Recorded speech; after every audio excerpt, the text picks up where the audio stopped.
लडाखमध्ये जेनझी आंदोलन, नेपाळमध्ये ज्या पद्धतीचं जेनझी आंदोलन झालं त्याच पद्धतीचं आंदोलन लडाखमध्ये सुरू आहे आणि या आंदोलकाने हिंसक रूप धारण केलेलं आहे.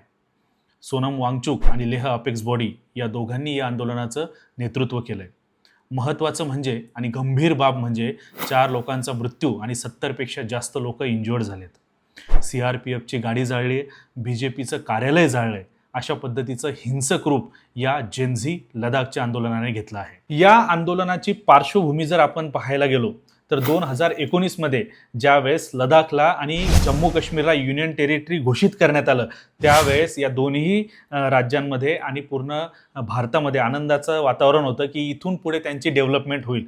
पण 2025 पर्यंत येता येता तिथे काही गोष्टींना घेऊन नाराजी आहे आणि याच नाराजीचं कारण म्हणजे सोनम वांगचुक यांनी तिथला यूथला सोबत घेऊन तिथे आंदोलन केलं. आंदोलनाचं महत्त्वाचं कारण यूथ सोबत जोडण्याचं जे महत्त्वाचं कारण होतं ते म्हणजे अनएम्प्लॉयमेंट. तिथल्या यूथला जॉब मिळत नाही, ते अनएम्प्लॉईड आहेत. त्यामुळे त्यांनी या आंदोलनामध्ये खूप जास्त मोठ्या प्रमाणात सहभाग नोंदवला आहे.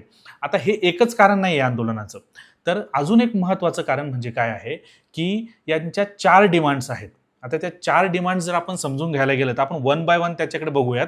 तर सगळ्यात महत्त्वाचं पहिली डिमांड जी त्यांची आहे ती म्हणजे फुल स्टेटहुड, म्हणजे पूर्ण राज्याचा दर्जा हा लडाखला पाहिजे आहे.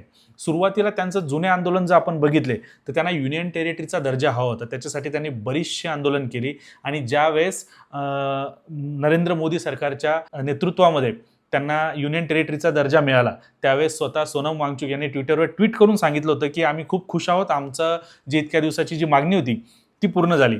पण आता ही मागणी पुढे गेली, म्हणजे युनियन टेरिटरीहून त्यांना आता स्टेट पूर्ण राज्याचा दर्जा हवा आहे. दुसरी मागणी आहे की त्यांना इंडियन कॉन्स्टिट्यूशनच्या 6व्या अनुसूचीमध्ये त्यांना स्थान हवं आहे. आता हे 6th शेड्यूल म्हणजे काय, तर नॉर्थ ईस्टचे काही स्टेट आहेत आसाम, मिझोरम, मेघालय आणि त्रिपुरा, यामध्ये त्यांना 6th शेड्यूलमध्ये टाकण्यात आलेलं आहे. तर आम्हालाही म्हणजे लडाखलाही 6th शेड्यूलमध्ये टाकण्यात यावं अशी ही त्यांची दुसरी मागणी आहे. आता ही दुसरी मागणी इतकी महत्त्वाची का आहे, तर जेव्हा 6th शेड्यूलमध्ये 6व्या अनुसूचीमध्ये कोणत्या राज्याला किंवा कोणत्या युनियन टेरिटरीला टाकलं जातं तेव्हा त्यांना स्वतःचे काही निर्णय घेण्याचा, स्वतःसाठी काही लॉ बनवण्याचा, कायदा बनवण्याचा अधिकार दिला जातो आणि त्याच कारणासाठी म्हणजे स्वतःसाठी कायदे बनवण्याचा अधिकार आम्हाला देण्यात यावा, यासाठी आम्हाला 6th शेड्यूलमध्ये टाकण्यात यावं, ही दुसरी मागणी आहे त्यांची. त्यानंतर त्यांची तिसरी मागणी आहे की आम्हाला सेपरेट पब्लिक सर्व्हिस कमिशन स्थापन करून देण्यात यावं, ही त्यांची तिसरी मागणी. आणि चौथी मागणी की आता लडाखमध्ये लोकसभेचं एकच सीट आहे तर ते एक सीट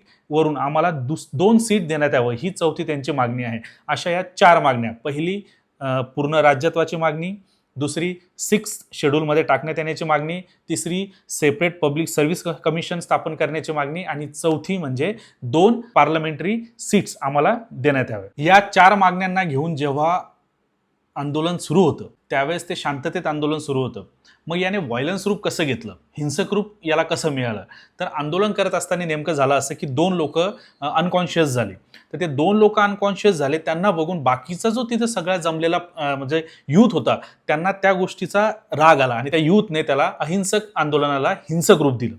तर आता विषय असं झाला की सोनम वांगचुक जे याचं नेतृत्व करत होते त्यांनी डिक्लेअर केलं, त्यांनी जे हंगर स्ट्राईक सुरू केली होती ती हंगर स्ट्राईक थांबवली आणि त्यांनी असं सांगितलं की मी या हिंसेचं, कोणत्याही हिंसेचं मी समर्थन करत नाही आणि त्याच्यामुळे माझी हंगर स्ट्राईक मी इथे थांबवतोय.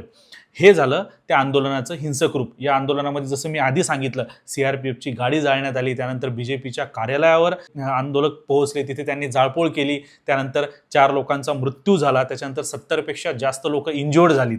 हे असं हे हिंसक आंदोलन. आता याचे परिणाम काय काय झाले तर याच्यावर BJPची प्रतिक्रिया आली की त्यांनी काँग्रेसवर आरोप लावलेत की काँग्रेसने आंदोलनकर्त्यांना म्हणजे हिंसक रूप देण्यासाठी भाग पाडलं, त्यांनी त्यांना उस्कवलं, असे त्यांच्यावर आरोप लावण्यात आले. सेंटर गव्हर्नमेंटचा काय रोल आहे याच्यामध्ये, तर त्यांचं असं म्हणणं आहे की कोणतंही आंदोलन हे शांततेत व्हावं, चर्चा व्हायला पाहिजे, कोणत्याही हिंसेचं आम्ही समर्थन करत नाही, त्या पद्धतीने त्यांनी सांगितलं. आणि याचा आता परिणाम काय होईल, म्हणजे आता ज्या पद्धतीचं लडाखमध्ये जेनझी आंदोलन सुरू आहे, यूथ रस्त्यावर आहे, जाळपोळ सुरू आहे, हिंसक वळण त्याला लागलेलं आहे, त्याचा सगळ्यात मोठा परिणाम हे होईल की आता हा जो टेरिटरी आहे, हा जो भाग आहे, याच्यात सगळ्यात महत्त्वाचं म्हणजे कारगिल, त्याच्यानंतर चायनाचा वाढता प्रभाव.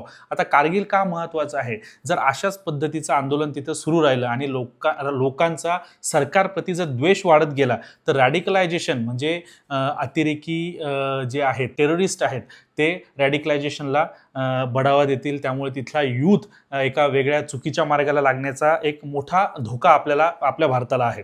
त्यानंतर दुसरं महत्त्वाचं, ही जी परिस्थिती त्या लडाखमध्ये आहे, त्या परिस्थितीचा सगळ्यात मोठा परिणाम म्हणजे चायनाचं काय होईल? चायनाचा इन्फ्लुअन्स त्या भागामध्ये वाढण्याची शक्यता आहे, जी आपल्या नॅशनल सिक्युरिटीला एक महत्त्वाचा धोका तिथे आपल्याला जाणवतो आहे. आणि यामुळेच की तिथे शांतता बहाल झाली पाहिजे, लवकरात लवकर इंटरव्हेन झालं पाहिजे गव्हर्नमेंटचं, तिथल्या लोकांना आपण समजून घेतलं पाहिजे, त्यांच्याशी चर्चा झाली पाहिजे, हे एक महत्त्वाचं आहे. आता याचा अजून एक सगळ्यात मोठा परिणाम हा झाला की 24 तारखेला हे जे आंदोलनाला हिंसक वळण लागलं, त्यानंतर 2च दिवसानंतर सोनम वांगचुक यांना अटक करण्यात आली. आणि ही अटक साधीसुधी नसून NSA म्हणजे नॅशनल सिक्युरिटी ॲक्ट याच्या अंडरमध्ये त्यांना अटक करण्यात आली. आता सर्वात आधी आपल्याला हे समजून घेणं आवश्यक आहे की नॅशनल सिक्युरिटी ॲक्ट काय आहे. तर नॅशनल सिक्युरिटी ॲक्टच्या अंडरमध्ये देशाला ज्याही कोणत्या कारणामुळे धोका निर्माण होईल असं जर सरकारला वाटत असेल तर कोणत्याही व्यक्तीला विदाऊट एनी ट्रायल अटक केल्या जाऊ शकते, त्याला आपण जेलमध्ये टाकू शकतो. अशाच पद्धतीने सोनम वांगचुक यांना अटक करण्यात आलेली आहे आणि त्यांना जोधपूरच्या जेलमध्ये ठेवण्यात आलेलं आहे. आता याच्यामध्ये हा नॅशनल सिक्युरिटी ॲक्टमध्ये अजून एक क्लॉज असा आहे की ॲडवायझरी बोर्डने जर परमिशन दिली तर ही अटक 12 महिन्यांपर्यंत वाढवता येते आणि त्याच्या पुढेही ती अटक वाढवल्या जाऊ शकते. तर आणि अजून महत्त्वाचं हे झालं, सोनम वांगचुक यांच्यावर ज्या मागच्या केसेस होत्या त्या रिओपन करण्यात आलेल्या आहेत, त्याच्यावर चौकशी पुन्हा सुरू झालेली आहे. त्यांच्या NGOची जी फंडिंग आहे ती थांबवण्यात आलेली आहे, त्याच्यावर क्वेश्चन मार्क उभारण्यात आलेले आहेत, त्याची चौकशी सुरू झालेली आहे. आणि सोनम वांगचुक यांना जे फॉरेन फंडिंग केली जात होती आत्तापर्यंतची, ती फॉरेन फंडिंग याच्यावर सुद्धा चौकशी बसवलेली आहे. तर हा सगळा आत्तापर्यंतचा घडलेल्या घडामोडींचा आढावा आहे. आणि अशी परिस्थिती जी नेपाळमध्ये झाली, नेपाळमध्ये तख्तापलट झालं, म्हणजे त्यातल्या जो लीडर होता त्याला रेझिग्नेशन द्यावं लागलं, काही लीडर्सला हेलिकॉप्टरने टेक ऑफ करून पळून जावं लागलं, काही लोकांनी म्हणजे पॉलिटिकल लीडर्सला रस्त्यावर पळून मारलंय. असे म्हणजे खूप मोठा हिंसक वळण नेपाळमध्ये झालं होतं. तर त्या पद्धतीचंच तिथं आपल्या लडाखमध्ये आपल्याला बघायला मिळतंय. तर आता याच्यातून आपल्याला महत्त्वाचं जे घ्यायचं आहे ते म्हणजे हे की आता देशामध्ये जी अनएम्प्लॉयमेंट वाढत चाललेली आहे त्याच्यावर कुठेतरी सरकारला काम करणं गरजेचं आहे. देशातला यूथ जो आहे तो जोपर्यंत स्टेबल होत नाही, तोपर्यंत इकॉनॉमी वाढू शकणार नाही, तोपर्यंत आपलं देशाची डेव्हलपमेंट आहे ती वाढणार नाही. त्याच्यामुळे प्रत्येकाने हा विचार करणं गरजेचं आहे. कारण की आज लडाखमध्ये झालेली परिस्थिती उद्या कोणत्याही राज्यामध्ये होऊ शकते. कारण की अनएम्प्लॉयमेंट हा सगळ्या भारताचा एक मोठा विषय सध्या स्थितीत आहे. आता याच्यावर तुम्हाला काय वाटतं हे तुम्ही आपल्या कमेंटमध्ये नक्की मला कळवा. व्हिडिओ आवडल्यास सबस्क्राईब करा, लाईक करा आणि तुमच्या मित्रांपर्यंत शेअर करा. धन्यवाद.